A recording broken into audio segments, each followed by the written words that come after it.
Inside the Channel, Episode 1 with Molly Mail featuring Sean Price. Do you think there's something maybe you didn't expect? Because we've spoken about all the good things of being a CEO, and like it must be quite nice to be able to see people grow and think that you've contributed towards that. But do you think there's something you didn't expect and it's a bit like rubbish? You miss things sometimes. Yeah. Because you're not there to know everything. There's also professional boundaries as well, right? Like that's got to be adhered to. Yeah. So with social media, for example, I'll never add an employee to social media. Yeah. If they want to add me and we have that relationship, that's perfectly fine. Yeah. And I will try usually to remember, brothers and sisters' names, girlfriends' names, boyfriends' names. You're always constantly dog asking, names. "Oh, how is your mum's birthday?" or "How is this?" or "How is that?" which is really nice. When you miss things, you miss the fact that this person was struggling with something and you didn't pick up on it. Yeah. I blame myself a little bit for that I haven't picked up on somebody who's struggling with something. It's not your responsibility, but you do feel bad in a way. Yeah, and I think, we've had people that would leave the business because they didn't get the support they wanted. Okay, where has that fallen down? Yeah. That matters to me. If you've left because you think there's not been support, I've got a huge problem to rectify. Yeah. So the hard things are, it's like any family environment. Yeah. You don't always know what's going on in your mum or dad's head. You just got to do your best. And hope that people can communicate and talk to each other. Yeah, definitely. So I wanted to ask actually, for maybe other business leaders watching or maybe employees, it'd be quite interesting to know, do you think owning and running a business has become either easier or harder in the last, say, 5, 10, 15 years, depending on everything? Do you think that's become harder or easier for people? It's become so much easier. Really? So much easier. I was expecting the opposite, actually. No. You're talking the last 5 or 10 years. Yeah.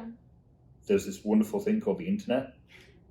And all right, it's more than 10 years old, but the modernization of where it's come, how fast, the platforms, the fact that I don't have to call up the Yellow Pages to put an advert in and hope that someone sees it, calls me, buys from me. Yeah. And when they do call and buy, did they see the Yellow Pages? Did they see the advert in that magazine? Did they hear from word of mouth? You don't know. Yeah. Now you've got advertising platforms, be it Google, Facebook, Snap, whatever it might be, where it's so cheap, like pennies, right? And you can see how well it's doing as well. Exactly where they came from. Yeah.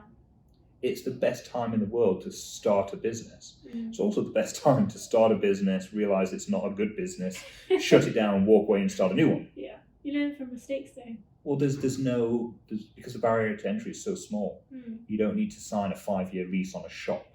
Yeah. You can do it online with e-commerce, on eBay, on Shopify and all these other platforms. So actually starting a business today is super easy. Yeah. Now, are you saying your job's easy? Growing a business is not easy. Yeah. And scaling a company is not easy either, because that's then when you have to care about the people. Do you think the bigger the business gets, the harder it is to manage, or? There is an inflection point. There is a point, and it's usually around a headcount size of 40 to 50. Yeah. That's kind of the most difficult point. There's another one of about 100, 150 as well. Yeah. But that is then based on, well, at 40, do you have enough top managers? Do you need any middle managers? Do you need team leaders? That in between stage. And once you sort of get past that, until you get up to about 150, that's a different story. But I think people and managing people, not micromanaging, because that's very different. Yeah. There are elements I will micromanage, but for the most part, I'm very hands-off, and I let that person run their department, that person run their department, and trust that there's good people within those. Yeah, and that makes all the business sense. It should do. Yeah, so 50% of the workforce in America is kind of small businesses or small to medium-sized enterprises. So do you think there's any advice you would maybe give to small businesses in 2021, especially, aiming to grow their business? Yeah, and it's the same in the UK. Right? The vast majority, I forget the figure, but it is something similar to that. Yeah, quite a lot. Is, almost all the workforce, almost all the business, and the GDP that we get in the country is from small to medium-sized businesses. I think the biggest problem that we've had during the pandemic time is cash for those businesses. Yeah. Yes, the government's done coronavirus loans and things of that sort, and they're very cheap money. Yeah. But they were also, you had to hit so many different guidelines in order to get the money. Yeah. Not a lot of small businesses could. I think the only advice I probably have is that find something that you're better at than anyone else in the world and just go all in on doing that. And I would say spend more time, effort, and money on marketing than you think that you need to. Yeah. Whatever you think you want to invest in ads and marketing and social media, whatever you think you want to spend, you're not spending enough. And it's true. And I think that there's a lot of companies that rely on, again, going back to that, we do what we've always done because that's always what people do. But then look at the growth. And then look at how long it's taking you to acquire new customers, and look how your attrition rate is, and look at your customer satisfaction. You only see people that are doing things differently because it's a bit, even if it's a bit of a shock, you see in them, they're out there, and people that are doing things the same are just left behind a little bit, aren't they? So. And take risks with your marketing. Yeah. You know, what did Weetabix just do? Is it the beans on toast thing? Baked beans on Weetabix. On Weetabix. Yeah. Well, that makes no sense. No, but at I've seen all. it everywhere. And everyone's talking about it. And I bet Weetabix are winning right now. It's weird, isn't it? But And you know what? The chances are it might have been an intern, an apprentice. Somebody said, I've got a crazy idea, why don't we do this? Yeah, but you've got to. And it blew up. Yeah. So do you think maybe, obviously that's when you're already maybe a bit established. When you're really starting off, what do you think is a good tip to get yourself seen in the media, or just word of mouth anywhere to start it up, really? Content. Content. Like, honestly, whatever you think, I'm going to do a blog a week, I'm going to do a social media post a day, 10 times that. Yeah, just bombard it. Yeah, bombard it with thought and strategy. Yeah, right? make it good. And look at the different channels. Who's your customer? Right. If you're trying to sell fairy cakes to the local school mums, for argument's sake, to give to their children after school for treats or whatever it might be, is that really going to work on LinkedIn? Probably not. Choose your platforms, right? You don't have to spend money on advertising. Your outreach and your volume of outreach is what's going to work. You know, don't do one tweet a day. Just be smart about it. Don't do one tweet a day. Do 10 tweets a day. Yeah. Or, as I did back in 2007-ish, went onto search.twitter.com, which is the best website in the world, because it is a live platform of what the whole world is thinking. Okay. Right? So kind of like the trending page. Yeah, but it's better than that, because what you then do is you go, right, I care about parent-teacher associations, and that's where I was going with the fairy cakes, because I was involved with the parent-teacher association yesterday. You know, I care about that. Search.twitter.com, type in parents association, and you get every tweet, live, historical, everything where somebody mentions parents association. Now what you do is you spend an hour a day at replying every single one. Yeah. Right? Remember Derby Super Hospitals, the TV show from a few years ago? Remember that? What's that? It was a TV show about the Derby Royal Hospital. Yeah. And it was on ITV, I think, for a week. And it was huge. It was a big thing a few years ago. Because Mum was a nurse and she hid when the cameras came because she didn't want to be on it. So we were targeting Derby Royal as a potential IT customer. Yeah. So search.twitter.com, typed in Derby Super Hospital when the show was on. Yeah. It's just constant flood of tweets, constant. Yeah. And for an hour, every night that show was on, I replied every single person I could keep up with. Yeah. I'm talking hundreds of tweets in an hour that I was doing. Great show. What do you think about X? Fantastic. Love this bit. What do you think about Y? Yeah, not promoting, just interacting. Engaging. Yeah. Engaging. You do that, you watch your follower count go up, you watch people click on your link in your bio because they're interested in who you are. Yeah. Yeah. They're going to be like, who's replying to me? And somebody knows somebody that knows somebody that might Yeah. connect you with the person you need to know. So we've spoken about leaving the business in IT. I want to speak more about Velez. Do you think that if there's an important choice that you've made, if you'd have made a different choice, do you think Velez could be very different, or do you think every choice has made you where you are now? Well, that's interesting because we are strategically at a point now where we're making big changes.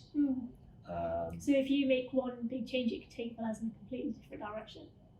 And that's the hope.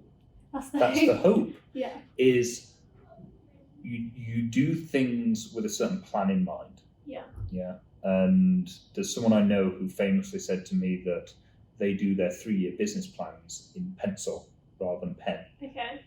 So you can change it. So you can change it. Yeah. Because can you really determine where you're going to be in 3 years' time? Exactly. As a business? You know, if we sat down in 2019, let's say, and go, right, we're going to do a 3-year plan. Do we factor in COVID in 2019? No, of course, you have no idea. And so, you know, we made some strategic decisions last year, we made some this year, and we're in the middle of a strategic change right now. Yeah.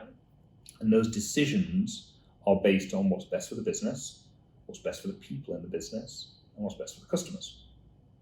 And you'll see a dramatic amount of change happen over the next few months. And I'm excited about it, which is good. It's also scary. It's also very scary. Yeah. What if that change doesn't work? Well, I was going to say, how do you, well, I'm guessing you can say you don't know, but how do you know that that's the right decision? Is there factors that go into it that you have to tick off, make sure that they're working? There's 3 ways that I make a decision, or 3 factors, that influence my decision. Yeah. So I talk to people, Okay. and I speak to them, and I go, here's a little tiny bit of what I'm thinking. Yeah. Just a tiny little bit of what I'm thinking, and get their feedback and You reaction. do that actually quite a lot. I'm collecting data. Yeah. The second thing is looking at the numbers. If Yeah. I make this change, best case scenario this happens, worst case scenario this happens. Okay. Is that risk worth taking? Yeah. The downside, I try and limit the downside as much as possible. Yeah. Worst case scenario, this is going to happen. All right, well, how do we prevent it from being that bad? Yeah. How can we make the worst case a little bit less worse? Yeah. Right, and try and plan that. And then the third thing that I influence for my decision making is gut feeling. Okay. Yeah. If I do this, am I going to feel good or bad about what I'm doing? Is it going to hurt me emotionally? Yeah. Is it going to hurt me from a perspective of I'm doing the right thing or the wrong thing? Yeah. Put those 3 things together, you can make some really good decisions, really high quality decisions. And do you think it all works? Has it worked so far? No, No. not every decision's worked, not at all. We've made a few decisions that didn't work. Yeah. We've made some hires that didn't work. I think that's good though, because you learn from them things. If you didn't ever, make them mistakes, you wouldn't know the worst case scenario. Yeah, and you learn from good hires just as much as you learn from bad hires. So you learn from mistakes, but you also learn from wins as well. There's been some strategic decisions we made that did work. There's been some that haven't. And all you can do is look at why it didn't work perhaps, but not dwell on it. Yeah. Don't beat yourself up about it. Especially for small business owners, they'll make one decision and maybe they didn't get 50 customers off the back of a coupon code that they decided to put out there and think, that's it, I'm a failure, it's all gone. Yeah. You've just got to take everything in your stride. You have to make those mistakes. So I wanted to ask, did you ever think in your career, because you've always been kind of in IT or in the IT sector, did you ever think this might not be for you? Obviously, without knowing that you were going to be CEO of Velez, or maybe being CEO in this time, did you ever think, I might want to branch into something different? No. You've always wanted to do this? Yeah, I think I was raised in an entrepreneurial family. Yeah. You said your dad had a business. Yeah, as well. so my parents were business owners, so that's all I'd ever known. Yeah. And I think for me, growing up and seeing possibilities, growing up and seeing them manage people, Yeah. that was all key. I never once thought, I could go and sell cars. Yeah. It's just not in my DNA. And You have to have an interest as well. So yeah, and over the years I've invested and advised in other companies and still do now. yeah. And I don't have to be in love with that industry or that sector to be able to advise. Yeah. It's just business at the end of the day. But no, I was always going down this route regardless. And no time soon will I be working at a car dealership. You never say never. You never know. You said your parents had businesses. What's probably the most important thing you've learned from them then? Because obviously you would have looked up to them, made your own business. What's a lesson that you've learned from them that's helped you with Blurs? Have a plan. Have a plan always. Always. And again, going back to that pencil comment, your plan can be in pencil. Yeah. But I think it was always have an idea of where you want to go. Yeah. Right? Some degree of a plan, some skeleton structure. And I think that's true for whether you're an employee, whether you're an owner, whether you're, whatever it is in the workplace, just in life, have a plan. Yeah. That's very deep. Having an idea and having a plan of where you want to go and what you want to do. Yeah. And it's quite something to say, well, I want to retire early, or I want to go on these holidays, or I want to buy this, I want to be this. Okay, well, if that's what you want, write that down on paper. It's kind of your goals then, isn't it? Your goals and your plan are almost the same. Write your goals down on paper. Because if you don't write them down, and doing it on a computer is not the same. Yeah. Write them down on paper. Set a timeline. I want to achieve this in X amount of time. Yeah. And then work backwards. Okay. And achieve little things towards that goal. Achieve little things. Yeah. And actually, you might say, I want to achieve X in 5 years. Well, when you start working backwards, well, in order to do that, I need to do this, and I need to get that, I need to save that, I need to achieve this. Actually, 5 years might not be achievable. Yeah. And it does change, like you said, leave it in pencil. Yeah. It does change. That goal that you set yourself for 5 years, you might have to wait 6. Yeah. You might do it in 3. But I think it's important to have a plan and to have that plan be flexible.